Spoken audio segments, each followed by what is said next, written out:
Muy bien, estamos de regreso y a lo mejor usted no transita regularmente por la Panamericana Norte o la Panamericana Sur. No le afecta en gran medida que se incremente en un sol el peaje de Rutas de Lima, pero algo que seguramente sí le va a afectar tiene que ver con lo siguiente. Los camiones que pasan por ahí todos los días, trasladando los productos, los alimentos que vienen de diferentes regiones del país, van a tener que pagar más. Y eso se trasladaría en los costos de los alimentos, de la canasta básica familiar. Y eso sí que le va a afectar. Lo cierto también es que este incremento de peaje podría trasladarse también al costo de los pasajes de las empresas de transporte interprovincial. Si tiene usted planeado de pronto un viaje al año para visitar a la familia, podría eventualmente costarle un poco más. Vamos a conversar sobre ese tema con el señor Martín Ojeda, director del Consejo Nacional de Transporte. Gracias por acompañarnos, bienvenido. Buenas noches, Tatiana, gracias por la invitación. Y has resumido una crisis que ya nosotros como gremios veníamos adelantando a este gobierno.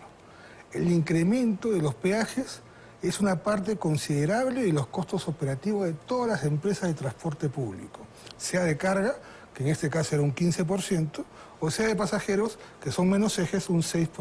Claro, porque nosotros hablamos de 7 soles 50, pero eso es un auto particular. Claro, un auto particular tiene un sol. Pagan por eje. ¿Y cuántos ejes en promedio? El promedio de ejes en un transporte interprovincial es de 2 a 3 ejes, en su mayoría 3 ejes. Y en el transporte de carga, en su mayoría, sobre todo los que llevan víveres, minería, son de 6 ejes. Hay inclusive de más ejes, porque hay los llamados bitrenes o camas bajas. Pero el promedio, pongamos, buena gente, 6 ejes. Es un sol por eje. Claro. Y en muchos de los casos, 2 peajes. El 70% de la carga sale de Lima o entra a Lima. Y estamos hablando que el 95%, de la flota camionera trabaja el 70% en Lima. O sea, nosotros llevamos el 95% de mercancías terrestres. O sea, ni siquiera podemos decir que el aéreo va a ser una solución. Entonces, acá la pregunta que le hacemos al Estado: ¿qué pasó con la devolución del peaje 40 que no se ha finalizado? ¿Qué pasó con el llamado programa peaje 60 que ellos, y lo hemos comentado en otros medios, nos prometieron? Hay situaciones que se tienen que mejorar en el tema de los contratos y que creo que el país no da para más. Porque es un tema además que se les ofreció, que está como propuesta, pero que de momento no se ha cumplido. Explíquenos cuál es la relación entre el incremento de peaje con el incremento de productos de la canasta básica. Hay que indicar algo muy importante en el transporte de carga, ¿no? El flete está parametrado, no da para bajarlo más. El alza del combustible, no es un secreto que el Perú sufre de alza de combustible a veces inimaginables. Tenemos a un enfermo como es Petroperú, que ya se ha detectado su grave enfermedad y nos ocasionó mucho daño al momento de subir los precios. Tenemos el costo de los peajes que todos los años suben. Miren, un incremento de un sol por eje es algo inaudito que no se da haciendo más. Tenemos mantenimiento vehicular, pago de conductores, tenemos una fiscalización que la respetamos, pero eso quiere indicar que debemos cumplir con los requisitos mínimos de seguridad ante el usuario. Y todo eso es un costo.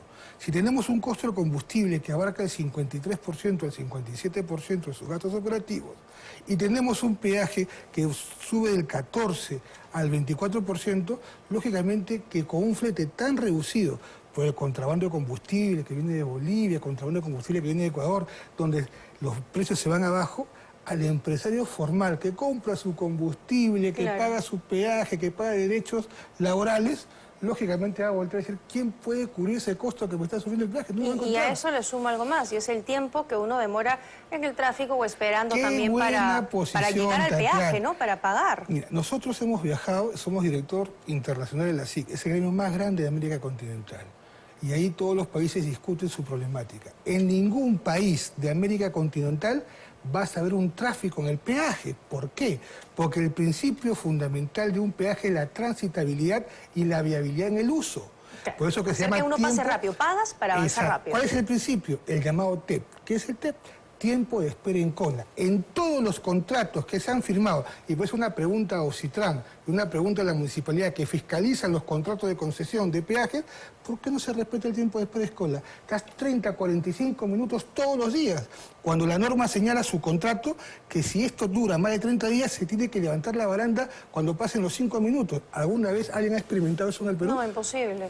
Pero te he dicho que tampoco hay rutas alternas adecuadas que uno pueda elegir en caso no quiera pagar, porque es en su derecho a hacerlo. Otro tema fundamental, los contratos de concesión a establecer una estructura de transitabilidad con cierta rapidez parametrada por velocidad, tiene que tener rutas alternas para que aquellos que no quieren pagar un peaje tengan alternativas que podrían demorar más para llegar a otro punto de conexión. Ajá. No te vas a encasillar a un punto donde no tienes que salir y si no tienes dinero te quedas, no puede ser. Claro. Ahora, nos ha explicado entonces que al incrementar el costo del peaje, esto va a incrementar probablemente en el costo de los alimentos porque ese adicional no lo va a asumir el agricultor, ni el transportista, ni el vendedor del mercado, Exacto, sino el consumidor final. exacto. ¿Lo mismo va a pasar con los pasajes interprovinciales? Veamos el tema del transporte interprovincial. Estamos hablando de 3 ejes. Bajamos. ¿Cuál es su promedio? De acuerdo a los especialistas que manejamos el gremio, de un 6%, máximo un 10%.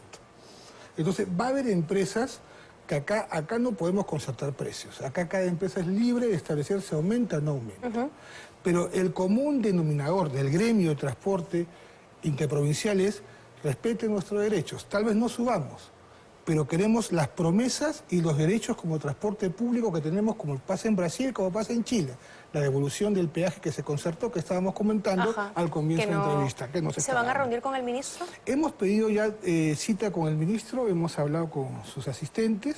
Es muy probable, esperemos, tenemos reunión entre lunes y martes. Ya. Nos gustaría, también no lo conocemos en persona, pero creo que los gremios de transporte, tanto de carga como interprovincial, debieran reunirse siempre con el asentimiento del Premier.